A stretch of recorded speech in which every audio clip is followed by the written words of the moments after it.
আগামী নির্বাচনে আমাদের প্রশাসন, পুলিশ এবং মিডিয়ার গুরুত্বপূর্ণ ভূমিকা রয়েছে।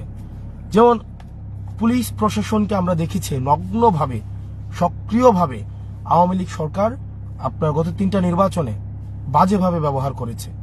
পুলিশ প্রশাসনকে সাক্ষী রেখে দিনের ভোট রাতে করেছে। আপনার মরা মানুষকে নিয়ে এসে ভোট দেওয়ানো হয়েছে। আবার আমরা দেখেছি যে তাদের জন্য আলাদা বরাদ্দ রাখতে হতো, তাদের জন্য আলাদা টাকা রাখতে হতো।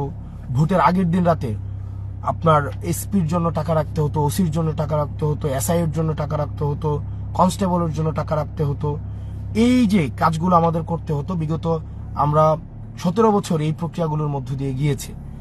এবার পুলিশ প্রশাসনের ভাইয়েরা আপনারা যারা আছেন, আপনাদের কাছে অনুরোধ থাকবে যে আপনাদের প্রতি মানুষের অনাস্থা তৈরি হয়েছে। এটা সত্য। দীর্ঘ 1.5 দশকেরও আপনাদেরকে যেভাবে সক্রিয়ভাবে ফেসিবাদী কাঠামো আপনাদেরকে ব্যবহার করেছে, সেটির কারণে আপনাদের প্রতি কিন্তু একটা অনাস্থা তৈরি হয়েছে। এই অনাস্থা থেকে আপনার মানুষের আস্থায় ফিরে আসার উপলক্ষটা হোক এই নির্বাচন। আপনাদের কাছে অনুরোধ থাকবে, এই পুলিশ প্রশাসন আপনারা যারা আছেন, OC, DC, SP, constable, UNO আপনারা যারা আছেন, আপনাদের বেতনের টাকাটা কিন্তু জনগণের টাকায় হয়।